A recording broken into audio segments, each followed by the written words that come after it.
A lot of my students, they have struggles with the rope, especially going to a longer rope like this. This is a 7-meter rope or a 22-foot long rope, and they struggle with getting tangled up in like around the arms or around the legs when they're walking around and stepping on it, and even having the horse step on it and get tangled around the horse's feet. So today I have some tips for you about how to handle the rope and what to think about using different length of rope and why we have the different lengths as well. So the first tip is to be really good at organizing your rope.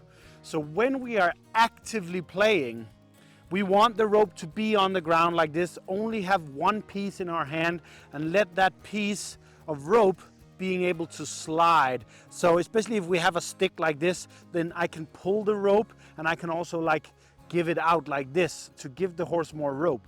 And that way I can manage the rope while the horse is moving. Now, Ville here, he's not moving at all. So we are standing still. So then I want to get organized. So I have a good slack in the rope like this, but not all the way down because yeah, it's easier for the horse to step on it.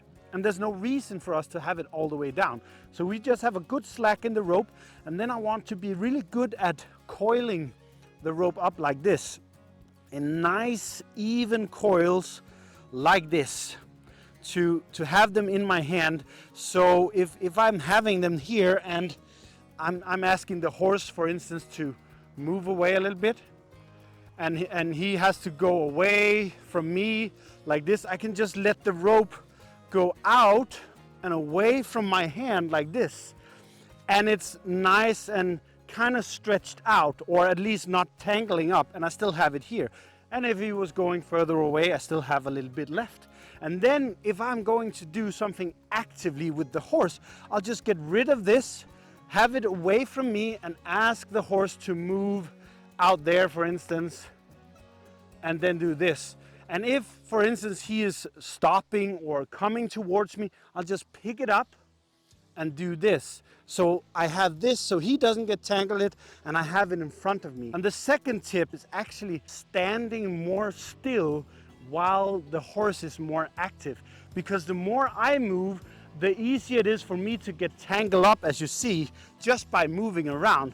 But if I'm standing still and the rope is on the ground, I'm not gonna step on it, and the horse can move and we can do stuff, and I can feed it out and I can pull it in, and since I'm not moving, I'm not gonna step on it as well. So that was another tip. A little thing, kind of be aware of this kind of thing, is having the ropes do all of this. If you, like a lot of people, a lot of my students, they have a tendency to just do this.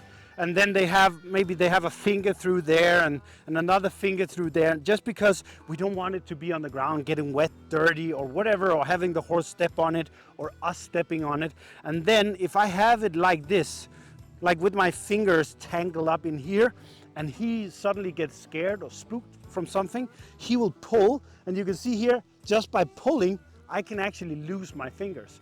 And not too many days ago, I was out on a little mission helping a woman with her horses, and she has actually lost a part of her finger because it was tangled up in a rope.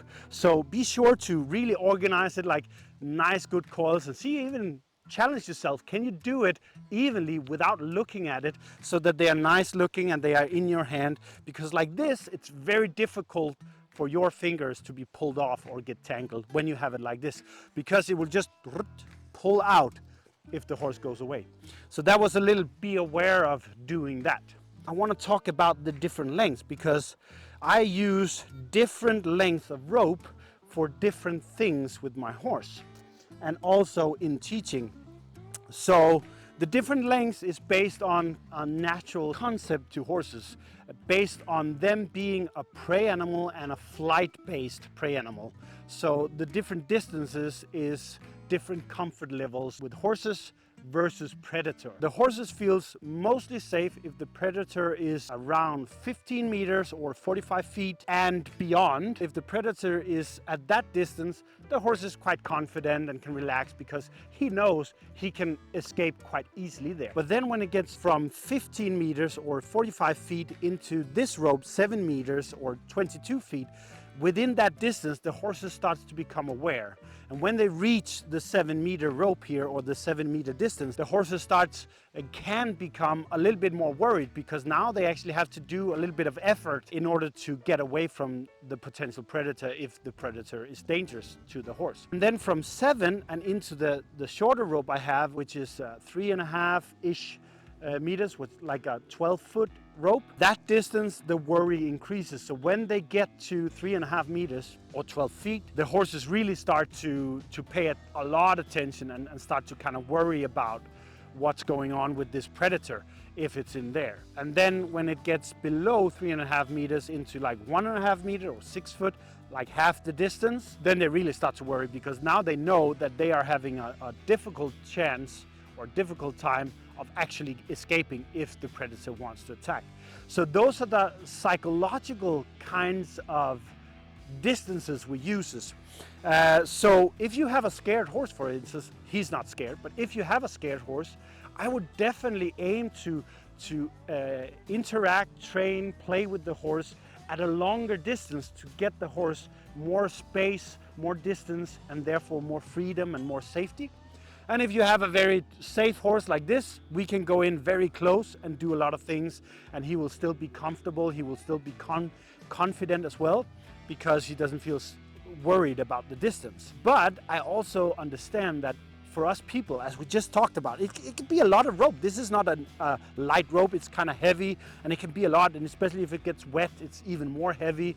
And if you get out to the double size or double length of 45 feet, it can be a lot of rope to get tangled in. So I teach my students to start at a shorter rope, start at the 12 foot, the 3.5 meters, because it's still a longer rope than most people use with horses, but it's not like this rope that can be very heavy, and it can be clumsy, and it can be tangled up, and especially if it gets wet or something, it's very heavy. So start at the shorter rope, because most horses are not super afraid. They're more like Ville, this guy here, kind of confident, kind of good, and kind of relaxed. So we can get close enough to touch them, but we can still get them at a distance and kind of have more independence, and then gradually work up to a longer rope and build that independence in the horse, build that distance so that we can communicate with the horses at a longer distance.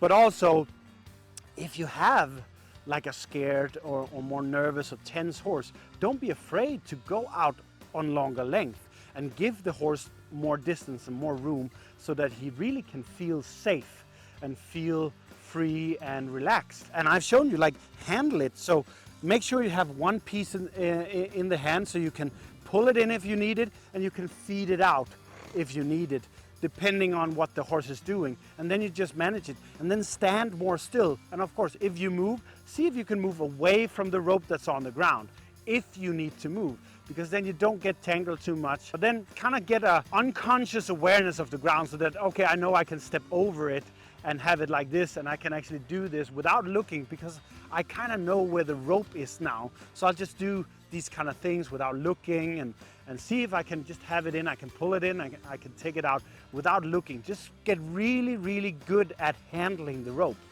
Then you help your horse to develop and feel safe and get good cooperation together. So that was a little bit of a rope kind of tip for you. So challenge yourself, coil it up without looking, have it move, like put it down, go around it without looking, and get an awareness of where the rope is, and then feed it out and pull it in by just having one piece in your hand. Then you make it a lot easier for you to handle everything and be safe with longer ropes. So that was a little tip for you. I hope you enjoyed it, and we'll just see you on the next video.